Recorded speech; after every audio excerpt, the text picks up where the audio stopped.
Ang isa sanang masayang pagdiriwang ng ika-46 na kaarawan, ang siya na rin palang magiging huling sandali sa buhay ni Police Staff Sergeant Renato Casaway Jr.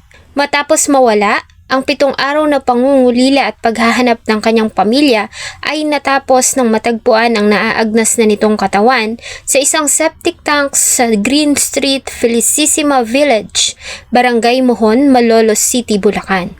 Ito ay kwento ng labis na pagtitiwala, pagiging tapat sa sinumpaang tungkulin, pagtataksil at ang madilim at malalim na mundo ng pinagbabawal na gamot. Suspect ang inaresto matapos patayin, sementuhin at itapon sa septic tank ang bangkay ng isang pulis sa Malolos, Bulacan.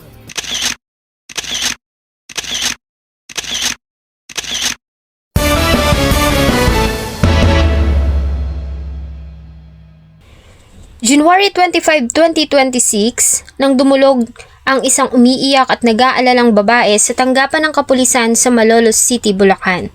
Kasabay ng mga hikbi at pautal-utal na salita ay inilahad niya sa mga pulis ang misteryosong pagkawala ng kanyang asawa na kinilalang si Police Staff Sergeant Renato Casaway Jr. Active police na naka-assign sa ilalim ng Police Regional Office 3 Drug Enforcement and Special Operations Unit.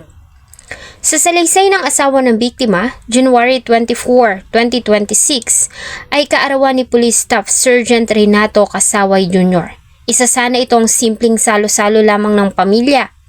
Subalit ng umagang iyon ng bandang alas 8:30 ng umaga, ay nagpaalam ito sa kanya na pupunta sa bahay ng isang kaibigan sa Felicissima Subdivision sa Barangay Mohon, Malolos City, Bulacan. On January 24 at about 8:30, birthday po ito mismo ng ating victim ni Staff Sergeant Casaway. He asked permission from his wife na siya ay pupunta sa Malolos to meet an asset. Kasabay nito ay nangako naman ito na saglit lamang siya at uuwi din agad. Suot ang isang hooded na jacket, ay umalis si Police Staff Sergeant Renato Casaway Jr. sakay ng kanyang Skygo 150 na motor na may plate number na 748 RCP sa kanilang tinitirhan sa Baliwag, Bulacan. Naging abala ang pamilya sa paghahanda ng kaarawan ng biktima, kaya naman hindi nila napansin ang mabilis na paglipas ng oras. Nang mapansin nilang ilang oras nang nawawala ang celebrant, ay dito na sila nagtaka. Subalit nang tawagan niya ang asawa ay hindi na ito sumasagot hanggang sa tuluyan ng mamatay ang cellphone nito. Mas lalo pang nag-alala ang pamilya nang magsimula ng dumilim ang paligid, subalit wala pa ring Police Staff Sergeant Renato Casaway Jr. ang umuwi sa kanila. Bagay na alam nilang hinding-hindi nito gagawin. Lalo na at birthday niya at alam niyang naghihintay sa kanyang pag-uwi ang kanyang pamilya. Nagbakasakali ang pamilya na nagkaroon ito ng emergency at mahalagang operasyon, kaya naman inabot ito ng gabi. Kinabahan man, ay pinili nilang mag-isip ng positibo at matyagang inabangan ng pag-uwi nito. Para sa pamilya, ang gabing iyon ng January 24, 2026 na ata ang pinakamahabang gabi sa kanilang buhay, na tila ba hindi gumagalaw ang kamay ng orasan sa kanilang dingding. Pagsapit ng bukang liwayway at wala pa si Police Staff Sergeant Renato Casaway Jr. ay isang bagay na ang pumasok sa isip nila, hindi na ito normal at mayroon ng mali. Kaya naman ang unang bagay na ginawa nila ay ang dumulog sa presinto at i-report na ang pagkawala nito. The following day, his wife reported to Baliwag City Police Station that his husband was missing. And right there and then, naglabas din tayo ng flash alarm para to locate the victim. And we even created an SITG to focus primarily on the investigation. Si Police Staff Sergeant Renato Casaway Jr. ay tubong Kamalinnyugan, Cagayan. Bata pa lang ay pangarap na nito maging pulis. Pangarap na siya rin palang magiging dahilan ng kanyang masakit na kamatayan. Bago pa man maging ganap na pulis ay nakilala siya bilang isang masipag at mapagmahal na anak. Nang makilala niya ang asawa ay pinakasalan niya ito at binayayaan sila ng 2 anak na babae. Masayang pamilya, mabait at masikasong asawa, masisipag at matatalinong anak, stable na trabaho at respeto ng komunidad. Lahat ng yan ay nakay Police Staff Sergeant Renato Casaway Jr. na. Mga bagay na pinapangarap lang ng marami. Subalit sa kabila ng lahat ng ito ay isang bagay ang hindi niya kayang baliin. Ito ay ang kanyang paninindigan at ang kanyang pagiging tapat sa kanyang serbisyo. Sa kabila ng mga kabi-kabilang isyu at mga krimen na kinasasangkutan ng mga pulis, ay nanatili si Police Staff Sergeant Renato Casaway Jr. na tapat sa kanyang trabaho at pinanatili niyang malinis ang kanyang uniforme hanggang sa huli. Nang matanggap ang report ay agad na ikinasa ng Malolos City Police Station ang isang investigation. Noong una, ang kaso ay tungkol lamang sana sa isang missing person report. Subalit paglipas ng araw ay mas lalalim pa ito hanggang sa tuluyan ng mahukay ang mga mabahong lihim na sinubukang ibaon ng mga suspect. Sa initial investigation ng PNP, lumalabas na nang umalis sa kanilang bahay si Police Staff Sergeant Renato Casaway Jr. ay magtutungo ito sa bahay ng isang kaibigan sa Felicissima Subdivision sa Malolos City, Bulacan. Agad silang nagsagawa ng backtracking. Ang target ay malaman kung sino ang taong kakatagpuin ng biktima sa Malolos. At dito na lumabas ang pangalan ng isa pa ring pulis na si Corporal Vivencio Abalos. January 30, 2026 ng alas 4 ng hapon ay inimbitahan ng mga investigador si Corporal Vivencio Abalos para ipaliwanag ang report tungkol sa ginawa nitong concealment sa mga impormasyon na may kinalaman sa pagkamatay ng biktima. May nakuha kasi silang report na si Corporal Vivencio Abalos ang huling taong kakatagpuin ng biktima sa Malolos City, Bulacan. Subalit hindi ito nagpasa ng report sa himpilan kahit pa nga alam niya na hinahanap na si Police Staff Sergeant Casaway. Sa salaysay nito, ayon sa kanya, na noong gabi ng January 24, 2026 ay nagpunta sa kanya ang asset na sila Julian Salamat kasama ang isa pang lalaki. Inamin nito sa kanya na napatay niya ang biktima. Nagpunta umano sa bahay sa Felicissima Subdivision ng biktima para kunin ang regalo nilang alak para sa kaarawan nito. Subalit pagdating sa crime scene ay dinatnan nito doon ang kanyang asset na si Julian Salamat. Nagbiro umano ang pulis na ikinagalit ng suspect kaya siya nito binaril.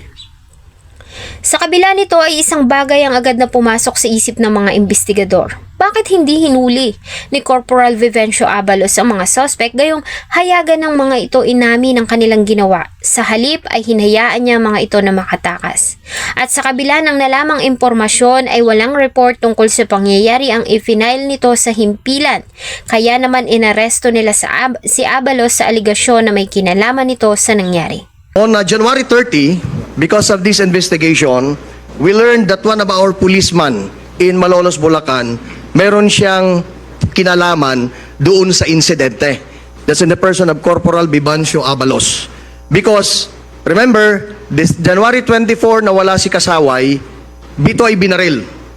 Binaril ito doon sa isang compound and the gunman Julian Salamat together with another witness went to Corporal Abalos, binanggit niya lahat na pangyayari.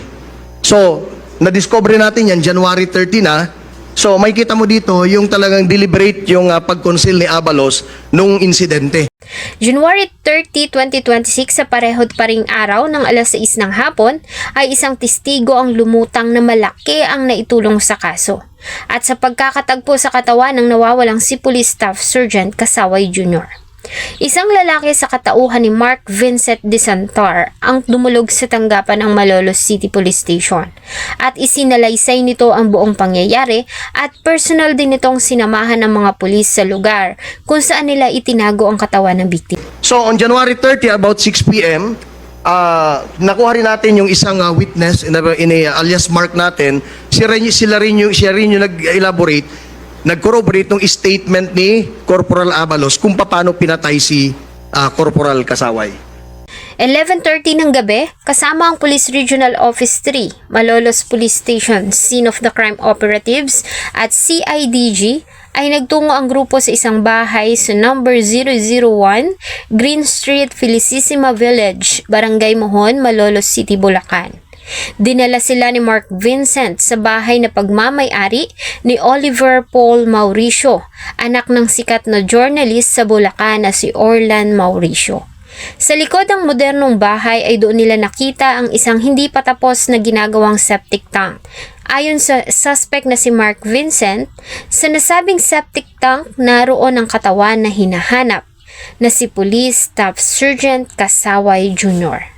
Dahil dito ay walang sinayang na oras ang grupo at agad na sinimula ng paghukay.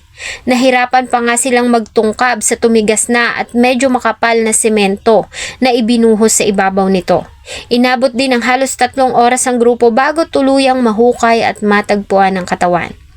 2:00 na ng madaling araw ng January 31st, 2026, tuluyang na-recover ang katawan ng biktima na nasa advanced stage of decomposition na dahil sa 7 araw na itong naroon.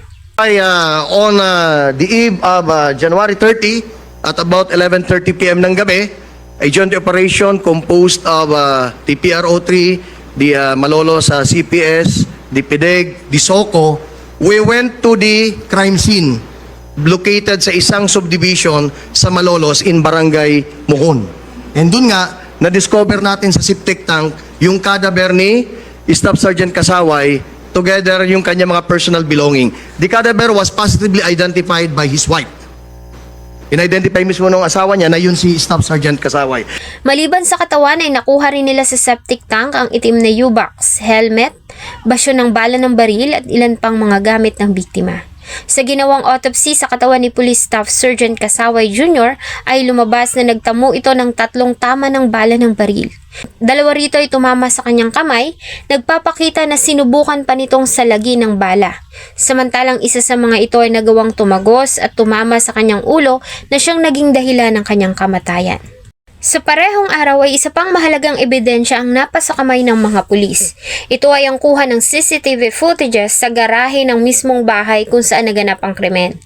Sa kuha ng CCTV ng bandang 10:00 ng umaga ay nakita ang pagdating ni Police Staff Sergeant Kasaway Jr. Suot ang isang hooded jacket. Nakita itong pumasok sa loob ng bahay. Sumunod sa kanya ang asset na si Julian Salamat. Taliwa sa salaysay ni Vivencio Abalos na dinatnan ng biktima si Julian Salamat sa loob ng bahay.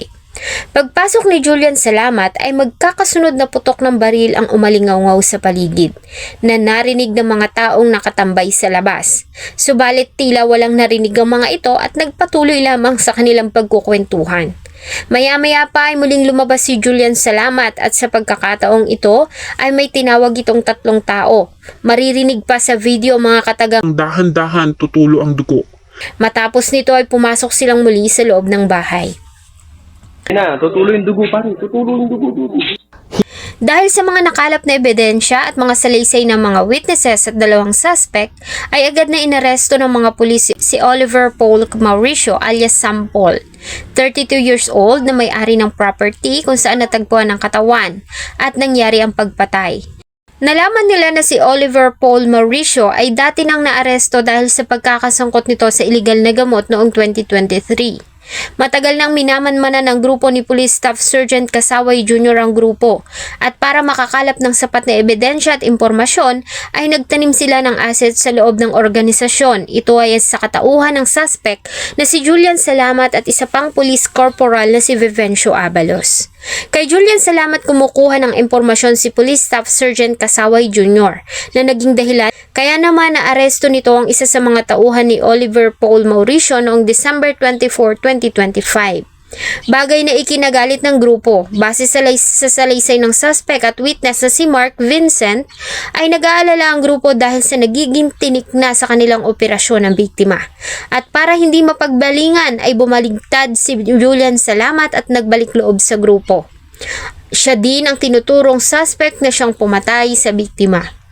Sa ngayon ay 4 na ang suspect na nasa kamay ng mga pulis. Ito ay sila Oliver Paul Mauricio alias Sam Paul, ang pulis na si Corporal Vivencio Abalos, ang suspect at witness na si Mark Vincent, at 2 pa na sila umanong naatasang maglinis sa crime scene at maglagay ng katawan sa septic tank bago ito buhusan ng semento. Naglabas naman ng pahayag si DILG Secretary John Vic Remulla na magbibigay ng 1 million reward money sa kung sino ang makakapagturo o makakapagbigay ng impormasyon para mahuli ang iba pang mga suspect na nananatiling at large. Ito ay ang pangunahing suspect na si Julian Salamat alias Mon. Orlan Mauricio, ang journalist na ama ni Oliver Mauricio. Ayon sa PNP, maaaring may kinalaman nito sa pagkamatay ng biktima dahil sa pagmamay-ari nila ang property. At 4 hanggang 5 metro lang ang layo ng bahay nito sa crime scene. Kaya naman imposible na hindi nito narinig ang putok ng baril at hindi rin kapani-paniwala na wala itong knowledge sa mga illegal na transaksyon ng kanyang anak. Kabilang din sa mga pinaghahanap ay ang 8 pang mga John Does. Ang 8 ito ay mga member ng TODA at Riders Club, bibilangan ng grupo at sinasabing nasa lugar din na maganap ang krimen. This case is considered solved except for the apprehension of the several suspects, namely Julian Salamat alias Mon. The DLG is putting a 1 million peso price tag on the head on the arrest, on information leading to the arrest of Mon Salamat. Sa ngayon, ang kaso ay kinikonsider na ng PNP na closed at hinihintay na lamang nila na maaresto ang iba pang suspect. Ang katawan ni Police Staff Sergeant Kasaway Jr. ay pinakremate ng pamilya at naiuwi na rin sa Cagayan. Nanatili namang tahimik ang kanyang pamilya at tumangging magbigay ng pahayag. Maliban sa hindi sila titigil hanggat hindi nila nakukuha ang hustisya at napapanugot ang mga may sala. Sa kabila ng mga sunod-sunod na krimen na kinasasangkutan ng mga pulis, ang kwento ni Police Staff Sergeant Renato Kasaway Jr. ay nagpapatunay na marami pang pulis ang tapat sa kanilang tungkulin, na marami pang pulis ang hindi nasisilaw sa salapi at marami pa rin pulis na kagaya ni Police Staff Sergeant Renato Jr. na maaasahan at tapat na naglilingkod sa ating bayan.